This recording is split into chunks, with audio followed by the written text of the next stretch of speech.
Let's pray. Lasst uns beten.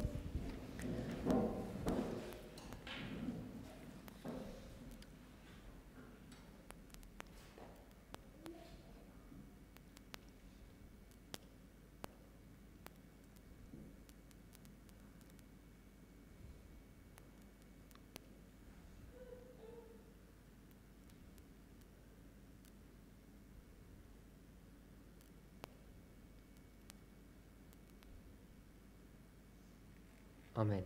Amen.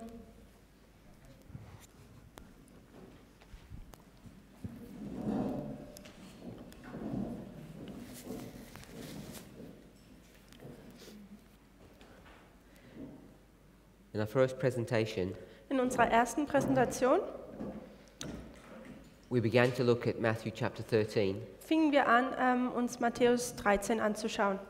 and I began to put some pieces of information in place Und ich fing an, so einige Puzzleteile von Informationen schon an Ort und Stelle zu legen, in preparation of discussing the verses.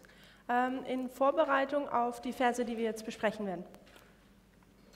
We spoke about the necessity of understanding the literal and the symbolic, Wir haben darüber gesprochen, wie notwendig es ist, zu verstehen, was der Unterschied zwischen dem Buchstäblichen und dem Geistlichen ist, oder dem Symbolischen.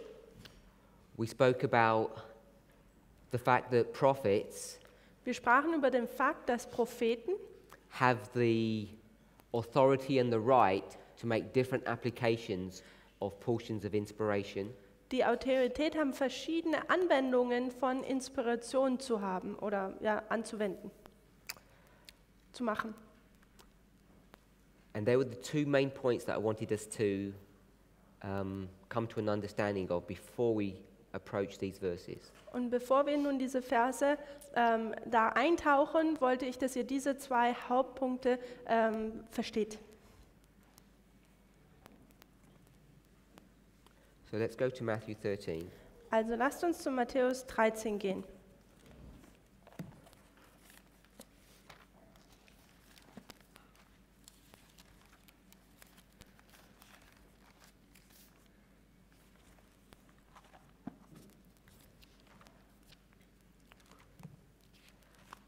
We've already read the passages, so we won't read them again. Wir haben bereits diese Passage schon gelesen, wir werden sie nicht noch einmal lesen. Oh, also one point, if you remember, Also noch eins, was man sich daran erinnern sollte.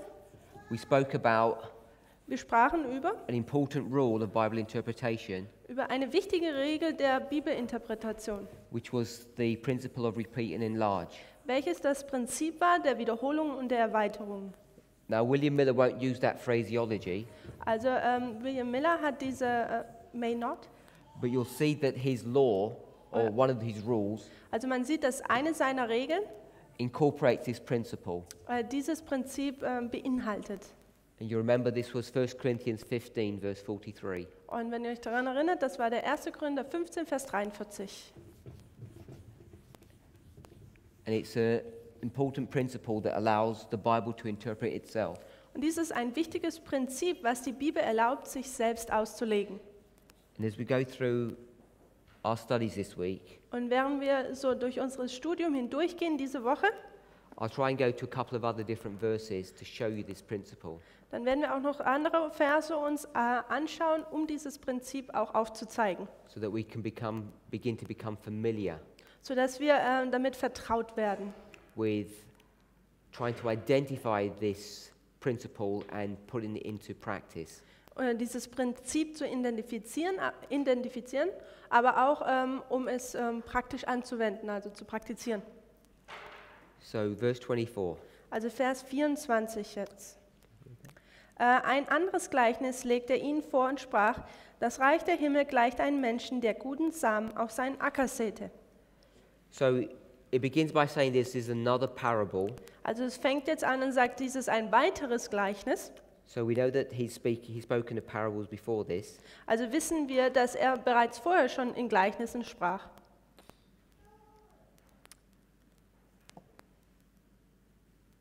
And I want to pick up one phrase before we move on here. Und ich möchte hier einen Satz oder einen Teil aufnehmen oder festhalten, bevor wir weitergehen.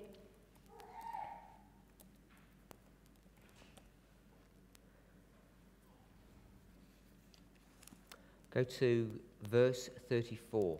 Und da gehen wir zu Vers 34. You want me to read? Dies alles redete Jesus in Gleichnissen zu der Volksmenge und ohne Gleichnis redete er nicht zu ihnen. So what I want us to see Also was ich möchte, was wir hier dann sehen, is that when we begin chapter 13, ist, dass wenn wir Matthäus 13 anfangen zu lesen and if we were to read verse 3, just the first portion of the verse, und wenn wir im Vers 3 nur den ersten Teil des Verses lesen, verse 3, Vers just 3, the first part. und er redet zu ihnen vieles in Gleichnissen. So it says he begins to speak to them in parables, Und da sagt es, er fing an, mit ihnen in Gleichnissen zu reden. and in verse 34, Und im Vers 34, it says he doesn't speak to them except in parables. da heißt es, er redet überhaupt gar nicht anders, außer in Gleichnissen zu ihnen. Now this isn't the first time he's spoken to them in parables. Also dies ist nicht das erste Mal, dass er zu ihnen in Gleichnissen geredet hat. Just to give us some historical context, Einfach uns jetzt ein bisschen historischen Kontext zu geben. Jesus is baptized when? Wann wurde denn Jesus getauft? Do we know the year? Kennen wir das Jahr? It's in the 27. autumn of AD 27. Also es ist im Herbst von dem Jahre 27 nach Christus. He cleanses the temple in the spring of the following year, AD 28, Und dann in dem Frühjahr des Jahr 28, dem Folgejahr, reinigt er den Tempel. and he spends approximately 1 year in Judea. Und dann ist er ungefähr ein Jahr in dem Gebiet Judäa. And then after that, Und nachdem, because of the rejection of the message, weil sie die Botschaft ablehnen, he moves his ministry to another part of the country, da verlegt er seinen Dienst oder sein Werk zu einem anderen Teil des Landes. the area of Galilee. Und zwar die Gegend von Galiläa. And that's where Matthew 13 is. Und das ist, wo dann auch Matthäus 13 stattfindet. It's part of the Galilean tour or Galilean ministry. Es ist Teil dieser galiläischen Tour oder dem Dienst, den er dort verbringt. And it's here Und es ist auch hier, that he begins to speak in parables. dass er anfängt, in Gleichnissen zu reden. He never really spoke in parables before that. Er hat zuvor nicht wirklich in Gleichnissen geredet. What happened Was passiert war, was that when he would speak to the people, dass er, wenn er zu den Menschen geredet hatte, he would speak to them in plain, open language. da hat er eine Sprache benutzt, die sehr klar und deutlich und voraus war, ja. This is in the area of Judea. Gerade heraus war. Es war in der Gegend von Judäa. But there was one parable that he spoke in Judea, Aber da gab es ein Gleichnis, was er in Judäa gegeben hatte. and it was the parable of whether you build on the rock or whether you build on the sand. Und dies war dieses Gleichnis von, ob man auf dem Felsen oder den festen Grund baute oder auf den Sand. So that was the only singular parable he speaks before this time. Und das ist das einzigste Gleichnis, was er vor dieser Zeit gesprochen hat oder gegeben hatte.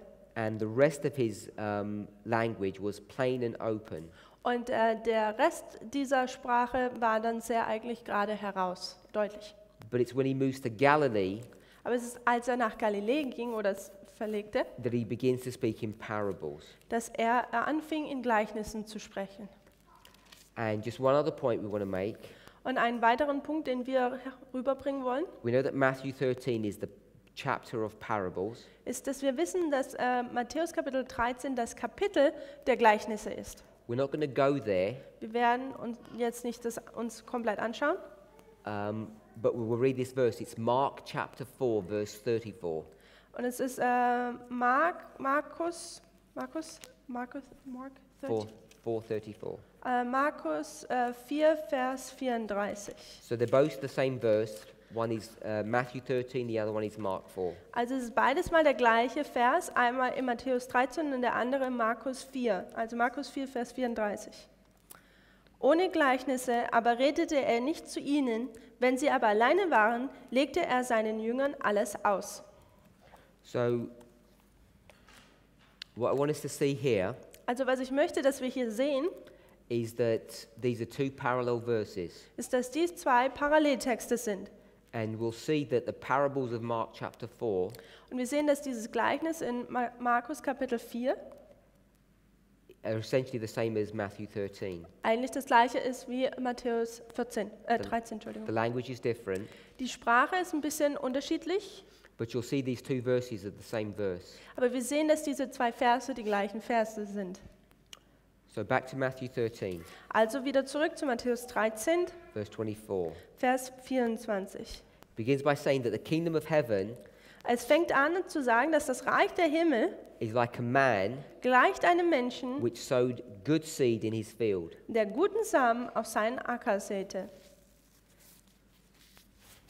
I know perhaps not everybody was at the prophecy school last year, Ich weiß, dass wahrscheinlich nicht alle von euch an der Prophetenschule oder dem Seminar letztes Jahr war, but one of the things that we learned aber eine der Dinge, die wir gelernt hatten,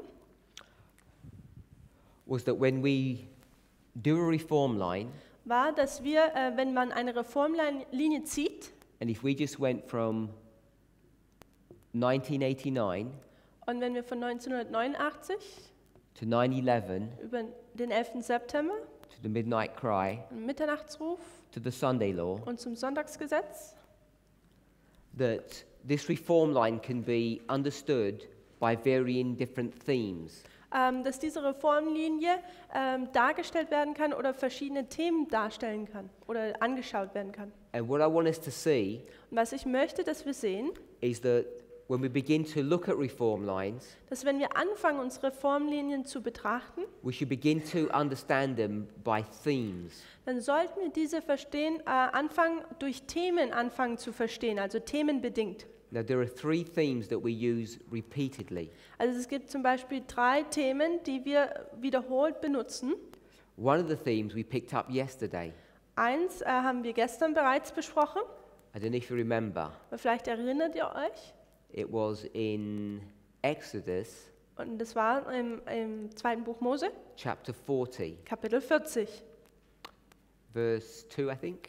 Vers 2, glaube ich. So you remember that verse. Ihr erinnert euch an den Vers? So if we were going to think of that verse, what would be the theme? Also wenn wir uns über diesen Vers ein bisschen drüber nachdenken, was war denn dieses Thema dieses Verses? Singular word. Ein einfaches Wort, also ein einzelnes Wort. Someone said something? Hat jemand was gesagt? Oh, no, a theme, not 9/11. Also nicht der 11. September, sondern ein Thema, was Verse so 2 gives you 9/11, yes. also der Vers 2, der sagt uns, das ist 11. September, ja. But I'm looking at a theme for this line. Aber ich schaue hier nach einem Thema für diese Linie. Was wäre so die Überschrift Let's sozusagen? go to a different Bible verse, Lasst uns einen weiteren Bibelvers so anschauen. maybe you'll get what I'm saying. Vielleicht versteht ihr dann, was ich möchte, dass ihr tut. Revelation 19, Offenbarung Kapitel 19 and we'll read just verse 7. und dort lesen wir Vers 10. Revelation 19, Offenbarung 19, verse 7. Vers 7. Okay. Let the girls find it. Oh. So lasst uns fröhlich sein und jubeln und ihm die Ehre geben, denn die Hochzeit des Lammes ist gekommen und seine Frau hat sich bereit gemacht. So what's the theme here? Also was ist das Thema? Talks about a wife being ready. Es spricht hier über eine Frau, oder die bereit ist. And when is a wife ready? Und wann bereitet sich denn eine Frau vor? Wann ist sie denn fertig? So marriage. Also es ist eine Hochzeit. We can see that. Können wir das sehen? So I want to say one of the themes that we should understand So, ich möchte hier, dass wir sehen, dass eine der Themen, die wir verstehen müssen, is the theme of marriage. ist dieses Thema der Ehe. And this theme of marriage will take you through a reform line. Und dieses Thema der Ehe wird dich durch eine Reformlinie hindurchführen. What's the most famous marriage parable that we all know about? Was ist dieses bekannteste Gleichnis über die Ehe, das wir alle kennen? Matthew 25. Matthäus 25. So we're all familiar with the parable of the 10 virgins. Also wir kennen alle das Gleichnis der 10 Jungfrauen. But sometimes we don't think about it, that it's just a story about a marriage. Aber manchmal denken wir so nicht so drüber nach und es ist einfach nur eine Geschichte über eine Eheschließung. So we had Oder die 10 Jungfrauen. Revelation 19, Also wir haben Offenbarung 19 gelesen, Matthew 25. Matthäus 25. What's another marriage story that we're all familiar with that we've started speaking about 2 years ago. Und was ist noch eine Geschichte über eine Eheschließung, die wir alle kennen und die wir bereits schon vor 2 Jahren angefangen haben, darüber zu sprechen? And many people have a problem with this story. Und viele haben ein Problem mit dieser Geschichte. Sorry? The story of the wedding garment. Also No, die most Gesch- people are okay with that one. Die Geschichte mit dem Kleid der Hochzeitsgewand, aber die meisten sind damit okay. I was thinking about the story of Esther. Ich habe über die Geschichte von Esther nachgedacht. Esther's a love story, isn't it? Also Esther ist eine Liebesgeschichte, ist es nicht so? Story of marriage and divorce. Es ist eine Geschichte über Ehe und aber auch Scheidung. And what did we discuss yesterday? Und was haben wir gestern darüber gesprochen? That when we approach the Bible, Dass wenn wir an die Bibel herangehen, if we approach it from a moralistic viewpoint, dass wenn wir an sie mit einer moralischen Ansichtsweise daran gehen, which is not wrong, welches nicht falsch ist, but it's very limiting, aber es ist sehr limitierend and it prevents us from understanding end-time prophecy. und es hält uns davon ab, die Endzeitprophetie zu verstehen. Now, we can make a personal application about morality, Also natürlich kann man dann eine persönliche Anwendung über die Moralität machen, but we want to understand things and how they apply at the end of the world, aber wir möchten noch verstehen, wie die Dinge am Ende der Welt angewandt werden. not just understanding things morally. Nicht nur das Verständnis der Moral. So you've probably seen presentations, Also ihr habt wahrscheinlich Präsentationen schon gesehen, how you can understand the story of Esther prophetically. wie man die Geschichte von Esther prophetisch verstehen kann. So Revelation 19, Matthew 25, and the story of Esther Also Offenbarung 19, Matthäus 25 und auch die Geschichte von Esther, are all dealing with the theme of marriage. die gehen alle um eine Hochzeit. And those stories give you a reform line that you can construct. Die alle haben dieses Thema der Hochzeit und sie geben alle uns eine Reformlinie, die man mit dieser Geschichte konstruieren kann. So back to Exodus 40. Also wenn wir jetzt zurückgehen zur 2. Mose Kapitel 40. So we could go to Exodus 40. Also wir gehen zum 2. Buch Mose Kapitel 40. We could go to, let's go to Ezra. Lasst uns zu Esra gehen. Ezra chapter 6. Esra Kapitel 6.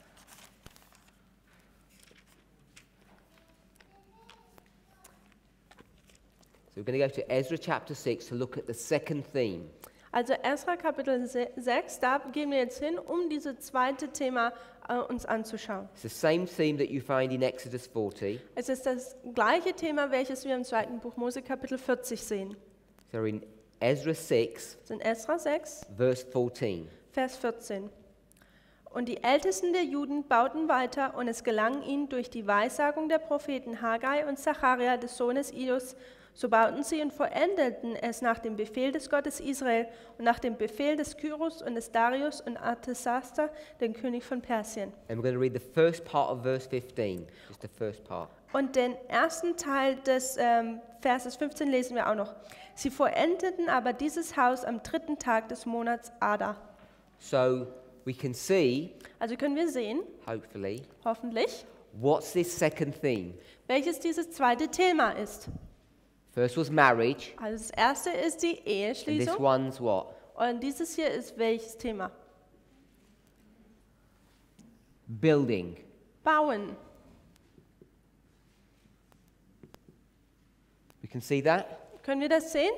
Now, the ones that we've looked at is building a temple, Also was wir uns betrachtet haben, ist, wie der Tempel gebaut wird. but sometimes the Bible talks about building a house. Aber manchmal redet die Bibel davon, wie ein Haus gebaut wird.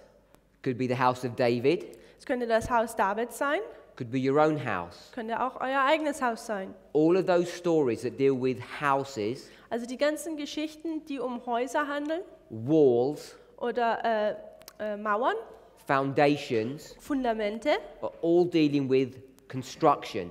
die handeln alle um Bauen.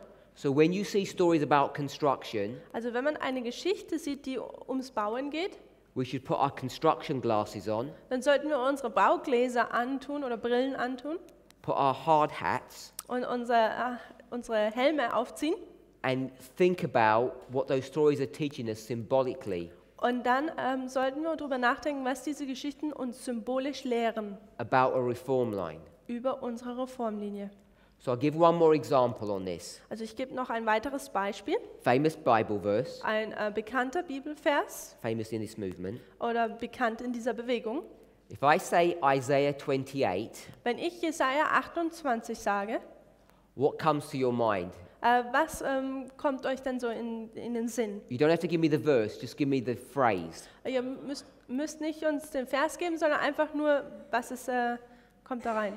So my brother said line upon line. Also mein Bruder hat gesagt, es ist Linie auf Linie. So let's go to Isaiah 28. Also lasst uns zu Jesaja 28 gehen. Is my brother correct? Ist mein Bruder richtig? Yeah? Is that the key passage, the key thought that you want to get from Isaiah 28? Ist das dieser Hauptpunkt in Jesaja 28? Yes? Ist er richtig? Yes. Ja.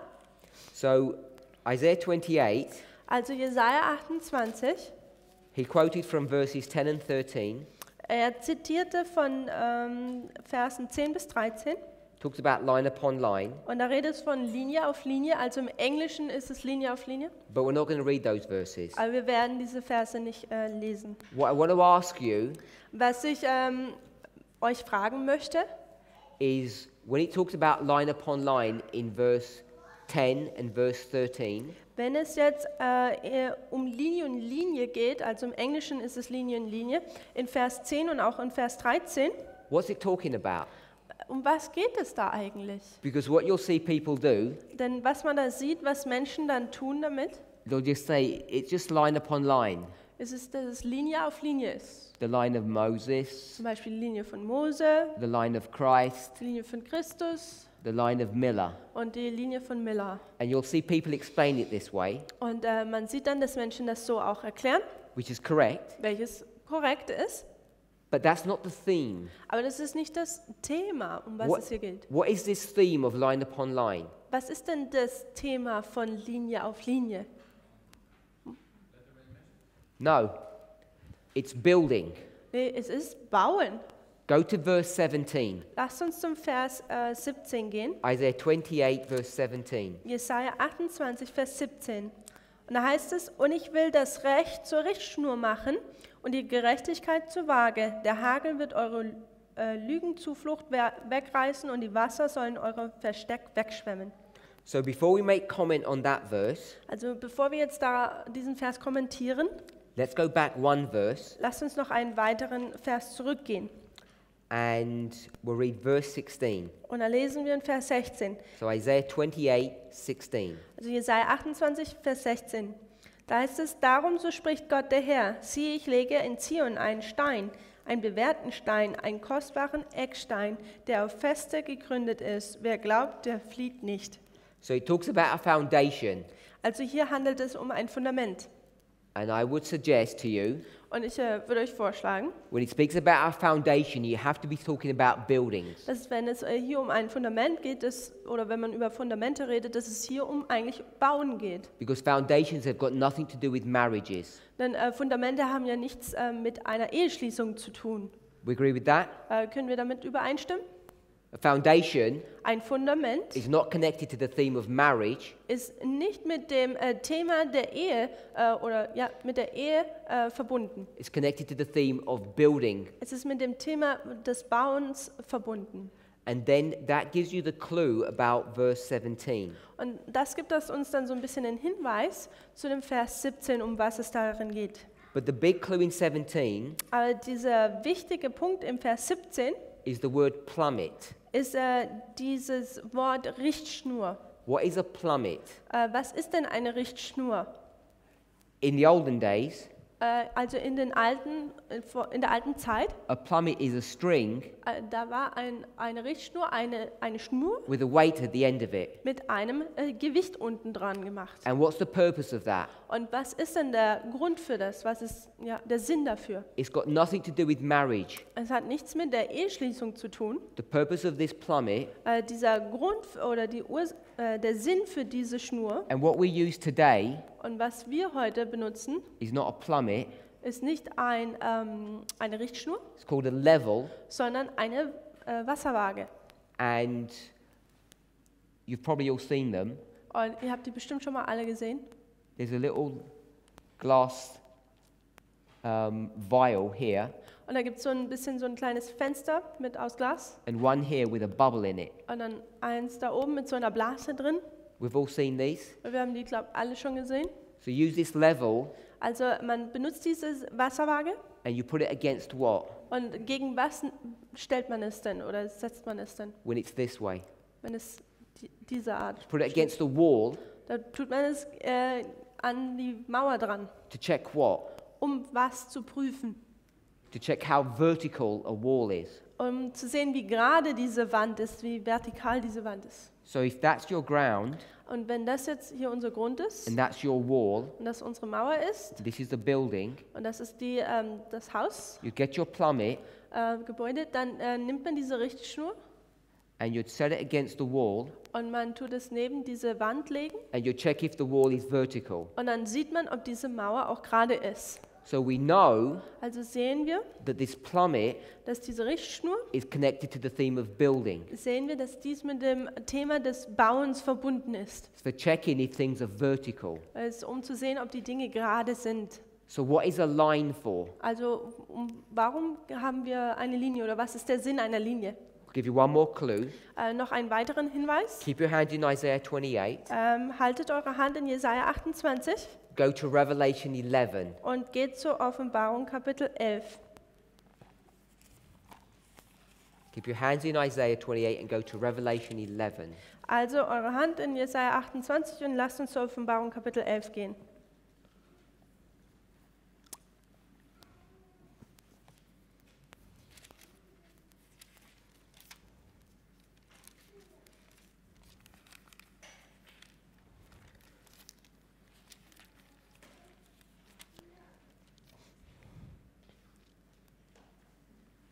We'll read verse 1. Und da lesen wir Vers 1. Heißt es, und mir wurde eine Messrute gegeben, gleich einem Stab, und der Engel stand da und sagte, mache dich auf und miss den Tempel Gottes, samt dem Altar und die, welche darin anbeten. And we'll read verse 2. Und auch Vers 2.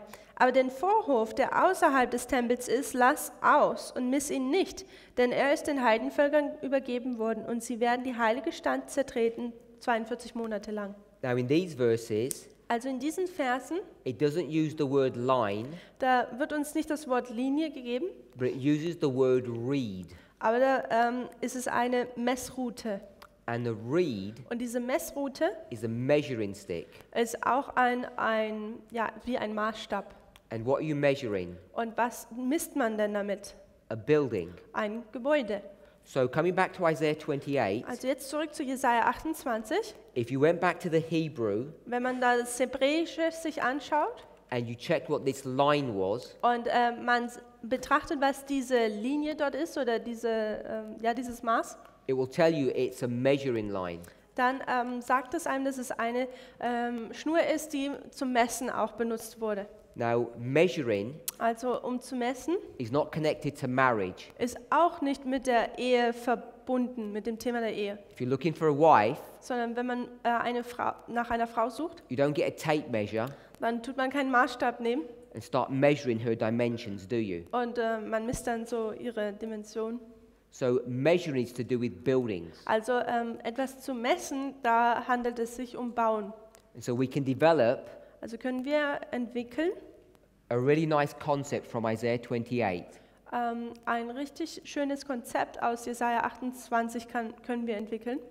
And if we had 3 plummets Und wenn wir 3 Messrouten haben and 1 line, und eine Linie it tells you in the verse, because it's self-defining, oder Richtschnur, also es sagt uns auch im Vers, denn der Vers tut sich ja selber auslegen, this line, diese Linie, what is it a symbol of?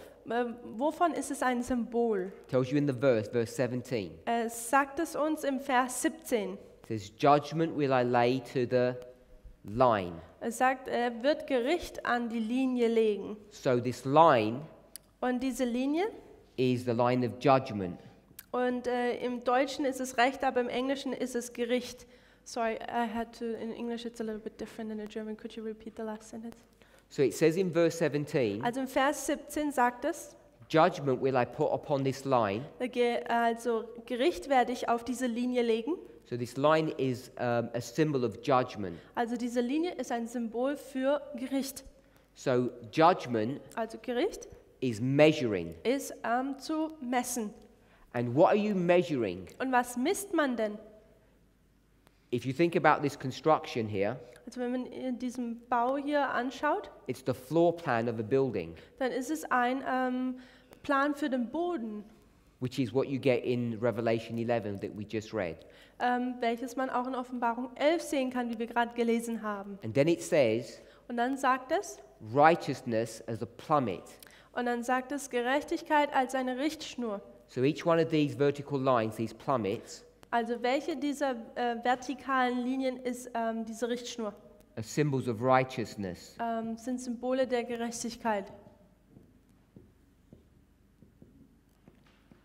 Now all of this is nothing new.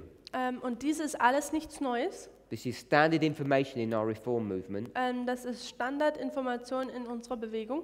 But I just wanted to introduce us to the concept Aber ich wollte einfach nur, dass wir diesem Konzept vertraut werden, that when we approach our studies, if we can think about themes, dass wenn wir unser Studium weiter fortfolgen, dass wenn wir uns über Themen unterhalten, it helps us to understand the symbology behind what we're studying. dann hilft es uns, die Symbolik zu verstehen, was hinter dem steht, was wir studieren. And if we can think about this in that way, Und wenn wir in dieser Art und Weise denken oder daran gehen, these stories do not become abstract concepts. dann werden diese Geschichten nicht abstrakte Konzepte, They become living realities. sondern sie werden lebendige Realität. So here is these plummets, Also hier hat man diese Richtschnuren. and what are they checking for? Und was überprüfen sie denn? They're checking if these walls are upright. Sie schauen, ob diese Wände auch gerade sind. So they're symbols of uprightness. Also sie sind ein Symbol der Richtigkeit oder der Aufrichtigkeit. I think this is very easy for you to see Und ich glaube, es ist sehr einfach, das so zu sehen, when you think in the model of buildings. wenn man in dem Modell des Bauens denkt. And this horizontal line Und diese horizontale Linie is just a symbol of a tape measure. ist einfach nur ein Symbol eines Maßbandes. You've seen these retractable tape measures, you have them here. Diese Maßbänder, die man so ausziehen kann, die haben wir ja hier. They have a little hook at the end, Sie haben so einen kleinen Haken am Ende and they recoil back into the case. und dann gehen sie zurück in das kleine Häuschen. So you can see a reform line Also ihr könnt sehen, eine Reformlinie is all about building something. geht darum, dass man etwas baut. And when you see that, Und wenn man das erkennt, it begins to teach you many things. dann lehrt es einen viele Dinge. Because if I were just to do this simple thing, Denn wenn ich einfach nur diese einfache Sache hier mache, we could turn this into a house. dann könnten wir das in ein Haus verwandeln. And what would this be teaching us? Und was würde das uns denn lehren? A number of different things. Verschiedene Dinge. The first thing Das erste, is if judgment das Gericht. is being symbolized by a line, Wenn Gericht anhand einer Linie dargestellt wird, where does the line begin? wo fängt denn die Linie an? Begins here. Es fängt hier an. We'll call it the alpha, Und hier nennen wir das jetzt den Alpha. and it ends here. Und es endet, Call it the omega. was wir den Omega nennen. Start and the end. Der Anfang und das Ende. And this line Und diese Linie is representing judgment. repräsentiert Gericht. So where would judgment begin? Wo würde denn Gericht beginnen? Has to begin at the beginning, Es muss doch am Anfang beginnen and it has to end at the end. und es muss am Ende aufhören. Now you may think Und man denkt, that it's so obvious. dass es so offensichtlich ist. It's foolishly obvious. Es ist törichtlich offensichtlich. But when we begin to make an application in our reform line, Aber wenn wir dies jetzt auf eine Anwendung in unserer Reformlinie machen, I can assure you dann kann ich euch versichern, that people come up with some very strange ideas. da kommen Menschen mit sehr komischen Ideen auf. When does our reform line begin? Wo beginnt denn oder wann beginnt denn unsere Reformlinie? In fact, when does any reform line begin? Wann beginnt denn irgendeine Reformlinie? begins at the time of the end. beginnt am Zeit des Endes. So if this line is the same as this line, Also wenn diese Linie dieselbe ist wie diese, when does the work of judgment begin? dann wann beginnt denn die Arbeit des Gerichts? Wann fängt die an? Has to begin here at the time of the end. Man muss da am Zeit des Endes anfangen. But you have many people teaching Aber man hat viele Menschen, die lehren, that judgment begins sometime later on. dass das Gericht irgendwann später anfängt. But the clear principle that's brought to view here, if you think about the theme of building, teaches you otherwise. Aber diese verschiedenen, sorry, can you repeat that? Many people Viele Menschen think that the work of judgment begins somewhere halfway into the line. denken, dass diese Arbeit des Gerichts irgendwo in der Mitte der Linie anfängt.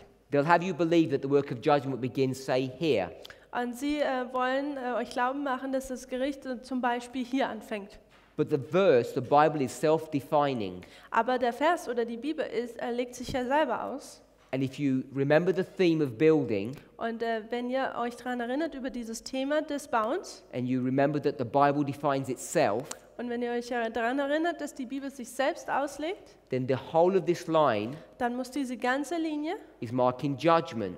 Gericht aufzeigen. And so it must begin here at the beginning Also muss es hier am Anfang anfangen and here at the time of the end. und hier am muss Sorry, es da aufhören. close of probation. Am Ende der Gnadenzeit muss es aufhören. The reason why this is important to see Der Grund, warum es wichtig ist, dies zu sehen, is because many people have thought ist thought, oder okay, Think.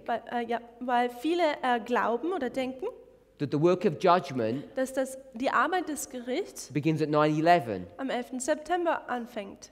Now, there is a specific work Ja, da gibt es eine spezielle Arbeit of judgment des Gerichts, that occurs as you go through this reform line. welche aufkommt, wenn man so durch die Reformlinie hindurchgeht. But if you limit yourself Aber wenn man sich selbst so ein bisschen limitiert, by saying that the work of judgment begins at 9/11, um zu sagen, und man sagt dann, die Arbeit des Gerichts fängt am 11. September an, you're not in agreement with what the Bible is teaching. dann stimmt man nicht damit überein, was die Bibel lehrt. And I think you can see it illustrated in this very simple way. Und ich glaube, man kann das in dieser sehr einfachen Illustration sehen. One more point we can pick up from this verse. Noch einen weiteren Punkt, den wir hier herausnehmen können. It says, judgment to the line Es legt Gericht auf diese Linie and what to the plummet. und was auf diese Richtschnur. It says righteousness. Das heißt Gerechtigkeit. You can all see it just says that simply. Ihr könnt das alle sehen, es sagt das so ganz einfach heraus. Now, if you're building a house, Also wenn man ein Haus baut, and I've just done it in this very simple view, wie ich es hier in dieser ganz einfachen Darstellung gemacht habe, how many walls need to be vertical? wie viele Wände müssen denn vertikal sein? Every single wall, doesn't it? Jede einzelne Wand muss gerade sein. Now, we don't call these walls, do we? Also wir nennen diese nicht Wände, machen wir das? Because when we view it here, Denn wenn wir es hier oben anschauen, what do we call these? was nennen wir diese? We call them waymarks. Wir nennen sie Wegmarken Marks along this way. oder Marken, während man so den Weg entlang geht. So we've got this word waymark. Also haben wir dieses Wort Wegmarke Now, waymark is really two words. und eigentlich sind das ja zwei Worte. Marks Also diese Marke, along the way. die während des Weges ist, entlang des Weges ist. And a mark Und eine Marke is like a signpost. ist wie so ein Schild. Could agree with that? Kann man damit übereinstimmen? You see them all along your roads. Man sieht die so überall auf den Straßen. What is a way? Was ist denn ein Weg? A way Ein is a Weg. path. Ein Weg ist ein Pfad. You might call it a road. Oder man kann es auch eine Straße nennen. So when we start understanding things Also wenn wir anfangen, Dinge zu verstehen, in this way, in dieser Art und Weise, I think it begins to open the Bible up in a really beautiful way. dann denke ich, öffnet sich die Bibel in einer sehr schönen Art und Weise. So coming back to these waymarks, Also wenn man jetzt zurück zu diesen Wegmarken kommt by the way, und auch noch, these waymarks, So nebenbei, diese Wegmarken, what are they? was sind die denn? They're historical events, Die sind historische Ereignisse. are they not? Sind sie es nicht?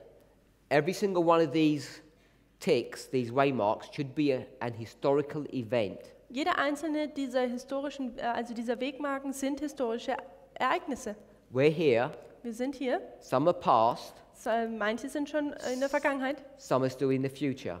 manche sind noch in der Zukunft. But they're all historical events Also sie sind alle historische Ereignisse. because the reform line of Moses Denn die Reformlinie von Mose teaches us a very important principle. lehrt uns ein sehr wichtiges Prinzip. The events that are happening in the church Die Ereignisse, die in der Gemeinde selber drin stattfinden, internally intern, are reflected in the world externally. sind in der Welt extern reflektiert. So we know this marriage Wir wissen, dass diese Ehe is in many ways an internal work, ist in vielen Art und Weisen eine interne Arbeit, the relationship between God and his people, die Verbindung zwischen Gott und seinem Volk, but it also has an external application, aber es hat auch eine Anwendung, die extern angewendet wird, which we call the image of the beast. welche zum Beispiel wir das Bild des Tieres nennen. And they're all historical events. Und die sind alle historische Ereignisse. So we need to see, Also müssen wir sehen, and we should be able to see it very clearly, und ich denke, wir sollten es sehr deutlich sehen, historical events, so we see one here and we see one here. dass es historische Ereignisse sind. Wir sehen eins hier und eins dort.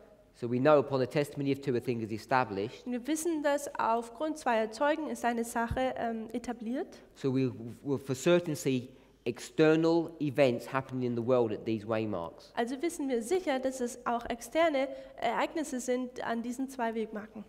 But coming back to verse 17, Und jetzt zurück zum Vers 17. this has been an area of a lot of contention in our movement. Also dieses ist eigentlich so eine Gegend oder so ein Thema, wo es sehr viel bisschen so Spannungen gibt. It's the subject Und es ist das Thema of holy flesh. des heiligen Fleisches. It's a phrase that Ellen White uses, Dies ist ein Wort, das Ellen White so benutzt. and there's a lot of misunderstanding on this phrase of holy flesh, what it means, how it works. Und es gibt viele Missverständnisse, was dieses heilige Fleisch ist und wie es funktioniert. It has a correct application or correct understanding and a false application, a false understanding. Also da gibt es ein richtiges Verständnis, aber es gibt auch ein falsches Verständnis und Anwendung davon. So this phrase holy flesh, Also dieses Wort heilige Fleisch, people connect it with righteousness. Leute verbinden dies mit Gerechtigkeit And they do that incorrectly. und sie tun dies fälschlicherweise. So if we're going to connect holy flesh with righteousness, Wenn wir den heiligen Fleisch mit Gerechtigkeit in Verbindung bringen würden, you're going to come to some very strange conclusions. dann würde man zu sehr komischen Schlussfolgerungen kommen. The way the spirit of prophecy talks about holy flesh, Die Art und Weise, wie der Geist der Weissagung über dieses heilige Fleisch sich aussagt, she speaks about it spricht, da sagt sie, way down the end to the very end of our line. da sagt sie ziemlich am ganzen, also am völligen Ende des zweiten Advents, At the second advent, an unserer Linie ziemlich am Ende, am zweiten Wiederkommen, when we're given new bodies. werden wir neue Körper bekommen. And we read that in 1 Corinthians 15 yesterday. Und wir haben das auch bereits gelesen gestern in 1. Korinther 15. Remember, there was one body that was weak and one body that was strong. Könnt ihr euch noch erinnern, da gab es einen Körper, der schwach war und einen Körper, der stark war. There was one body that was natural Da and war, there was one body that was spiritual. und da war auch ein Körper, der natürlich war und dann auch ein Körper, der geistlich war. So we didn't discuss this point, Also wir haben diesen Punkt nicht besprochen, but I'm hoping that you all saw it. aber ich hoffe, dass ihr es alle gesehen habt. And I did allude to it yesterday. Äh, I did infer it. Und ich habe da noch auch etwas dazugefügt I think I may have even mentioned it. und ich habe es, glaube ich, erwähnt, that spiritual body dass dieser geistliche Körper, is the new immortal body we get here at the second advent. dass dies der neue Körper ist, den wir hier am zweiten Advent kriegen. Because the weakness of our own bodies that we have now Denn diese Schwächen, die wir jetzt in unserem eigenen Körper haben, are not fit for purpose sie sind eigentlich nicht brauchbar für die Sache, when we go into immortality in the future. wenn wir zur Unsterblichkeit in der Zukunft gehen. So Paul's making this back-to-back comparison. Also Paulus macht diese Verbindung. This holy flesh, when understood correctly, he's talking about this new body. Also dieses heilige Fleisch, wenn man das richtig versteht, dann redet das über diesen neuen Körper, den wir bekommen. Now, if you go back to 1 Corinthians 15, Und wenn man zurück zum 1. Korinther 15 geht, it talks about newness of life. da spricht es über diese Erneuerung des Lebens. It talks about resurrection. Also es redet auch oder handelt auch von der Auferstehung. Now, if you're not going to speak literally Und wenn man da jetzt nicht buchstäblich redet, about a literal body, einen buchstäblichen Körper, but you would think about it symbolically, sondern man darüber symbolisch denken würde, when did Jesus rise up in resurrection of life? wann ist denn Jesus in Erneuerung des Lebens auferstanden? When was that? Wann war das? At his death, wasn't it? Es war, als er starb. On Sunday morning, Und Sonntagmorgen, he rises in resurrection, in new life. da steht er wieder auf und auch er hat ein neues Leben. Do you agree with that? Stimmt ihr damit überein? Yeah? Just standard Christianity. Das ist einfach nur ein normales christliches Verständnis. Let's go to 1 Corinthians 15, Lasst uns zum 1. Korinther 15 gehen, just to make sure that we understand that point clearly. nur um sicher zu gehen, dass wir diesen Punkt auch wirklich verstehen.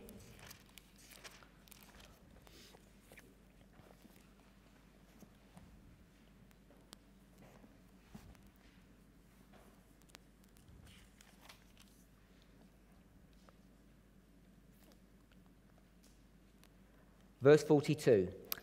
Vers 42. So ist es auch mit der Auferstehung der Toten. Es wird gesät in Verweslichkeit und auferweckt in Unverweslichkeit. So verse 42 begins, he begins his argument before this, Also er tut bereits schon sein Gespräch vor Vers 42 anfangen, begins in verse 35. oder was er rüberbringen will. Er fängt in Vers 35 an. So let's read verse 35. Also lasst uns Vers 35 lesen. Aber jemand könnte einwenden, wie sollen die Toten auferstehen und mit was für ein Leib sollen sie kommen? In the time of Paul, In der Zeit zu Paulus, there was a lot of foolishness that was being spoken, being taught. da gab es viel törichte Dinge oder Lehren, die gelehrt wurden. And Paul tries to correct one of these issues, which is the issue of the resurrection. Und Paulus versucht, eine dieser Dinge, welches die Auferstehung war, versucht, die zu korrigieren. This is the same argument, in fact, that we've got today. Und dies ist sogar das gleiche Argument, was wir heute haben. People are not sure about how the resurrection occurs. Menschen sind nicht wirklich sicher, wie überhaupt diese Auferstehung funktioniert oder passieren wird. People are confused on this issue. Menschen sind darüber verwirrt. Paul corrected these erroneous ideas. Ellen White corrected these erroneous ideas. Paulus hat diese und auch sogar Ellen White haben diese Dinge versucht zu korrigieren. And it shows you that it's an important issue if two prophets need to straighten us out on these issues. Und es zeigt auch, dass dieses Thema sehr wichtig ist, wenn schon zwei Propheten diese Sache korrigieren müssen. So you can see it talks about two bodies. Also man sieht, es redet hier über zwei Leibe oder Körper. And we could go through these verses, Und man kann durch diese Verse hindurchgehen. but I want to make this point Aber ich möchte diesen Punkt rüberbringen, that this is talking about the receiving of a new literal body that's going to take us into heaven, that's fit for heaven here at the second advent. dass dies davon handelt, dass wenn das zweite Kommen ist, dass dies ein buchstäblicher neuer Körper ist, den wir bekommen werden. Did we read verse 42? We'll read verse 42 again. Vers 42 noch einmal. So ist es auch mit der Auferstehung des Toten. Es wird gesät in Verweslichkeit und auferweckt in Unverweslichkeit. Verse 43 we'll read. Vers 43. Es wird gesät in Unehre und wird auferweckt in Herrlichkeit. Er wird gesät in Schwachheit und wird auferweckt in Kraft.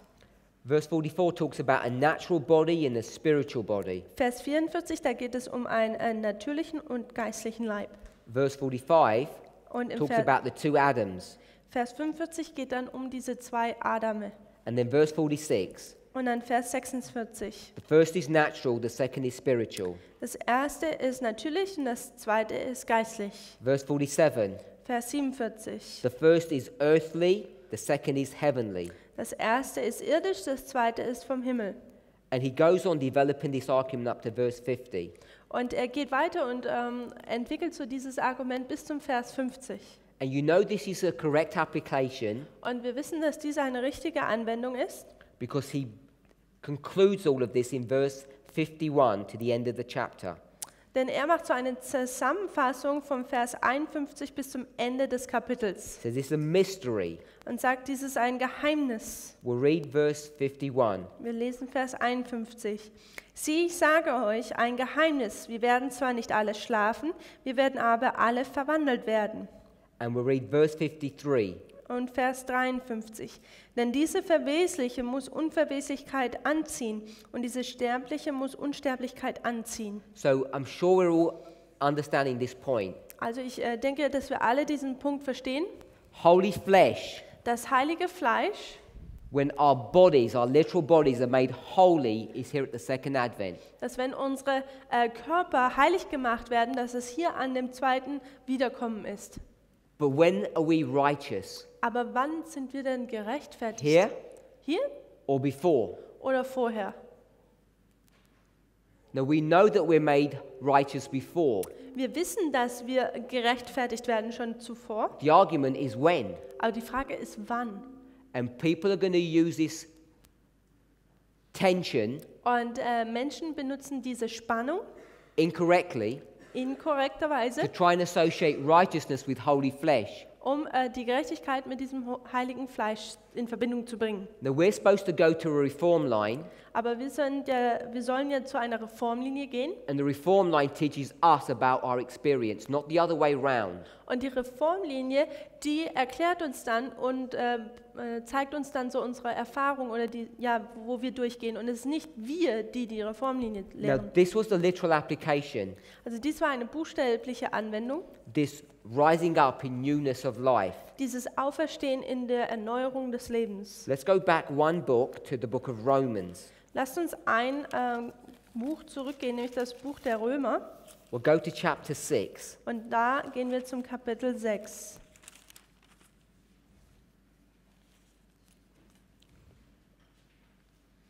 We'll read chapter 6 first, Romans chapter 6. Römer Kapitel 6. We'll read verse 4. Und da lesen wir Vers 4. Wir sind also mit ihm begraben worden durch die Taufe in den Tod, damit gleich wie Christus durch die Herrlichkeit des Vaters aus den Toten auferweckt worden ist, so auch wir in einem neuen Leben wandeln.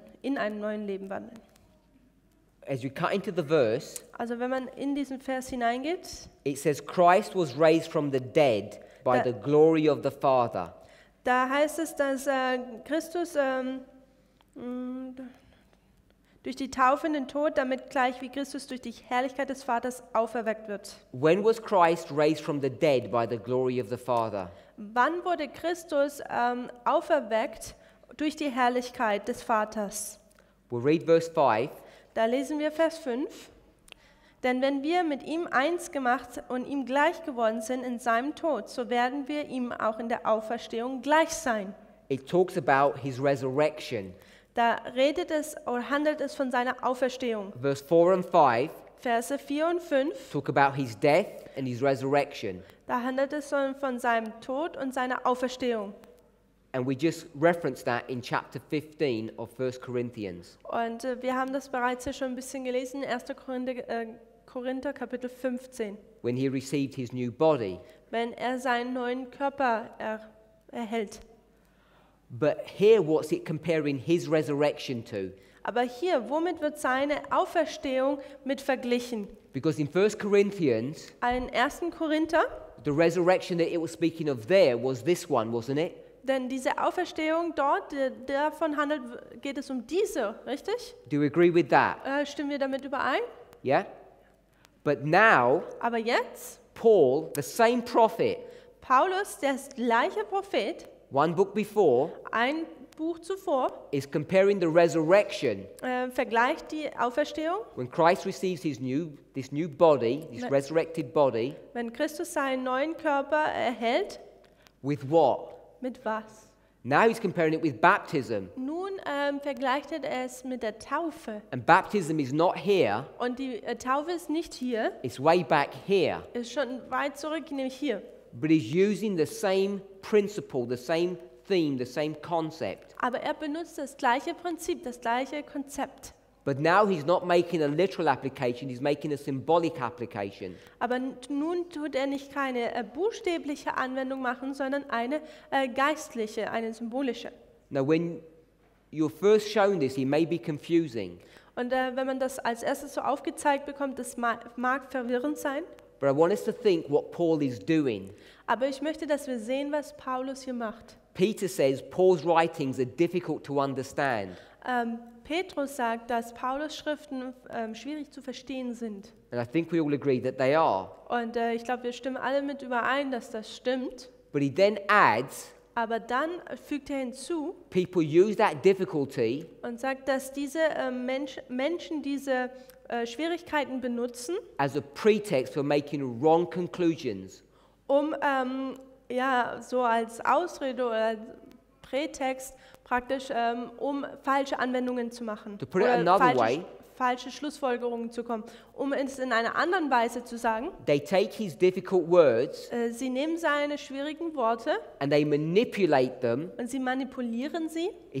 Peter says to their own destruction. Und Peter sagt es, um sich selber praktisch zu zerstören. And we should be careful about not doing that. Und wir sollten vorsichtig sein, dass wir das nicht tun. So let me summarize. Also lasst mich zusammenfassen. Ellen White says holy flesh Also Ellen White sagt, das heilige Fleisch is the new body that we'll receive here at the second advent. ist dieser neue Körper, den wir am zweiten Wiederkommen erhalten. Paulus talks about two bodies, Spricht auch über zwei Leiber, an earthly body and a heavenly body. einen irdischen, einen himmlischen. And it's connected to the resurrection. Und es ist in Verbindung mit der Auferstehung. But then he's going to use the same concept of the resurrection. Aber dann benutzt er das gleiche Konzept der Auferstehung. And he's not even speaking about the body. Und er spricht noch nicht mal über den Körper. Did anybody receive a new body at 9/11? Hat irgendjemand einen neuen Körper erhalten am 11. September? Nobody did. Niemand hat das. Did we receive something new at baptism? Hast du etwas Neues erhalten bei der Taufe? What did we receive that's new at baptism? Was erhält man an der Taufe, was neu ist? I'm not just thinking about 9/11, just the concept of baptism. Ich denke noch nicht mal über den 11. September nach, sondern einfach allein das Konzept, wenn man getauft wird. Did we receive something new? Erhalten wir dort etwas Neues? It says in the Bible, Es sagt es in der in Bibel, Romans 6, in Römer Kapitel 6, verse 4, the last part. Vers 4, der letzte Teil. Even so, Denn so, even so we should walk in newness of life. so auch wir in einem neuen Leben wandeln. So what do you receive at baptism? Also was erhalten wir an der Taufe? The same old life or a new life? Ist es ein altes Leben oder ist es ein neues Leben? It's a new life. Es ist ein neues Leben. Is that a new life that can be seen externally? Ist das ein neues Leben, was extern gesehen werden kann? No, Nein, because you've got the same external frame. denn man hat ja das gleiche externe Aussehen oder Struktur. We call it Wir nennen es, righteousness, don't we? wir nennen es Gerechtigkeit. Machen wir das nicht This so? new life Es ist ein neues Leben. that's not wrong, that's right. Es ist was nicht falsch ist, sondern es ist richtig. But it's not a new external frame or a new body. Aber es ist keine neue externe Struktur, sondern es ist auch kein neuer Körper. Or what Ellen White calls holy flesh. oder was Ellen White das heilige Fleisch nennt, or what Paul speaks about in the second advent. oder was Paulus sagt über das zweite Wiederkommen. But there is definitely an application that Paul himself makes, Aber da ist definitiv eine Anwendung, die Paulus selber macht, that here while we get a new body, dass während wir hier einen neuen Körper erhalten, a new life, ein neues Leben, we also have a new life at baptism. dass wir auch ein neues Leben erhalten, wenn wir getauft werden. I'm not making this up. That's the point I want us to see. Also was ich hier möchte, dass ihr seht, dass ich das hier nicht einfach so erfinde. I've read 2 passages from Paul, Ich habe 2 Passagen von Paulus gelesen and I've tried to show us und ich habe versucht aufzuzeigen, that he's making 2 different applications. dass er 2 verschiedene Anwendungen macht. One about the body, Eins über den Körper, literal. buchstäblich. One about your nature, Und dann eins über deine Natur, your life, dein Leben, spiritual or symbolic. geistlich oder symbolisch. One at baptism, Eins bei der Taufe, one äh, at the second advent. eins an der Taufe und das andere an der zweiten Wiederkommen. When you see that concept, Und wenn man dieses Konzept betrachtet, holy flesh is the new body, dann ist der heilige Fleisch ist dieser neue Körper. righteousness Und Gerechtigkeit is not connected to the new body, ist nicht verbunden mit diesem neuen Körper, it's connected to the new life. es ist mit dem neuen Leben verbunden. So once we can see that distinction, Und sobald wir diesen Unterschied erkennen, that you become a spiritual person, you have become, that you do okay, man wird dann eine geistliche Person, before you receive a new holy body. bevor man einen neuen heiligen Körper erhält. It begins to explain many things. Und es fängt an, viele Dinge zu erklären. One of the things it shows us Eine der Dinge, das es uns zwar aufzeigt, is that you become righteous dass man gerecht wird before the end. vor dem Ende. Now, I've done this line here dotted. Ich habe diese Linie hier gestrichelt, gemalt. Is that correct or incorrect? Ist das korrekt oder inkorrekt? It's incorrect Es ist falsch. because the Sunday law is not the end of the line. Denn das Sonntagsgesetz ist nicht das Ende der Linie. Depends who you're speaking about, Es kommt darauf an, über wen man spricht. but this should be a solid line. Aber das sollte eine Linie, die durchgezogen ist, And we sein. have to include this portion. Und wir müssen auch diesen Teil mit einbeziehen. So I'm saying this.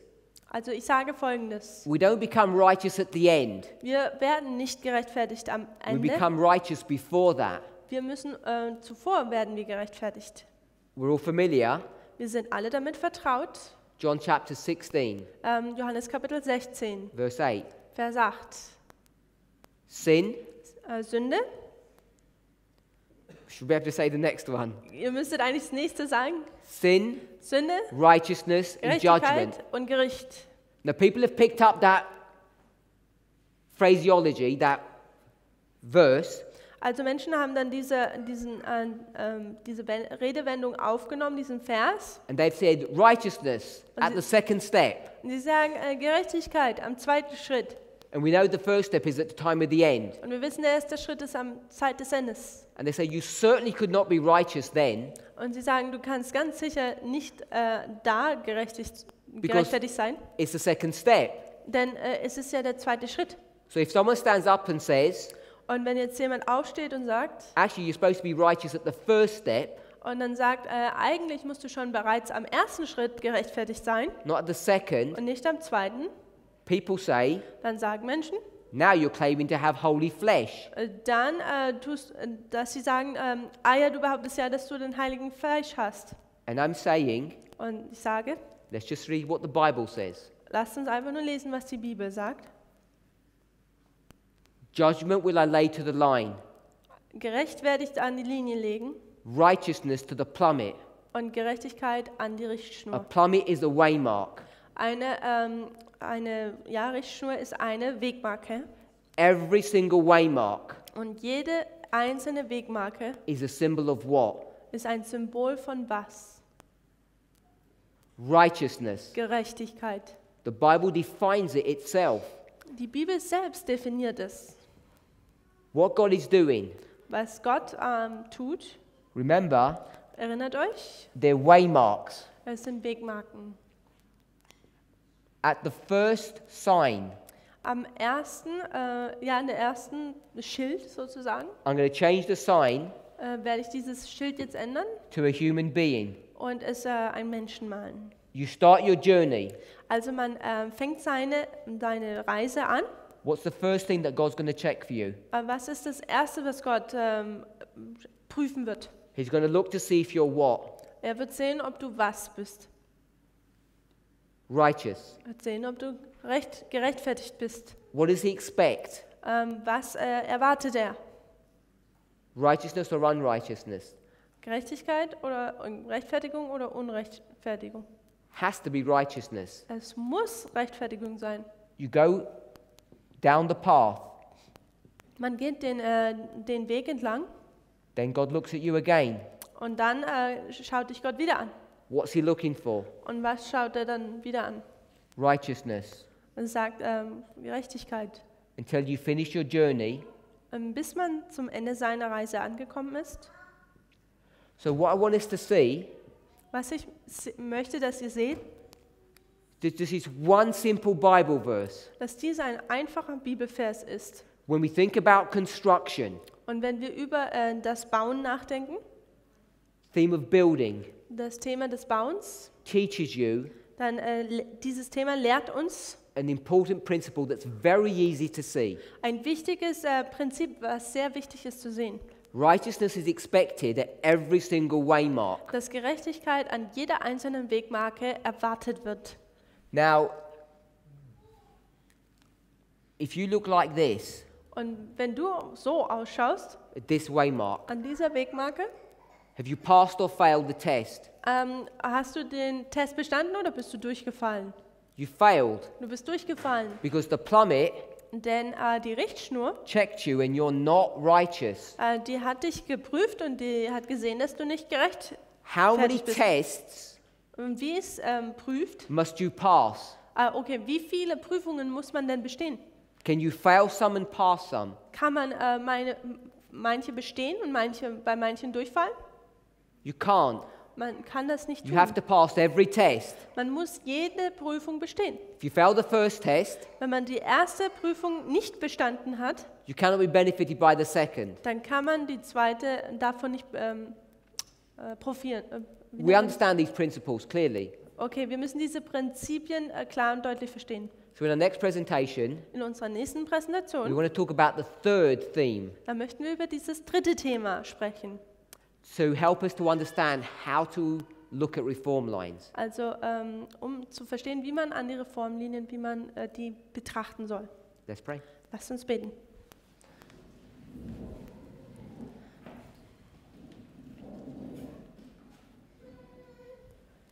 Heavenly Father, Himmlischer Vater, we give you praise and thanks. wir möchten dich preisen und danken. Lord, help us to understand the gospel in a simple way. Herr, helf uns, das Evangelium in einer einfachen Art und Weise zu verstehen. Through a careful study of your word, Durch ein vorsichtiges Bibelstudium and the aid of your Holy Spirit. und die Hilfe deines Heiligen Geistes. Help us to understand these things clearly Helf uns, diese Dinge deutlich zu verstehen, so we may make a correct application of your word. sodass wir eine korrekte Anwendung von deinem Wort vorgehen können. In Jesus' name we pray. In Jesu Amen. Namen möchten wir beten. Amen.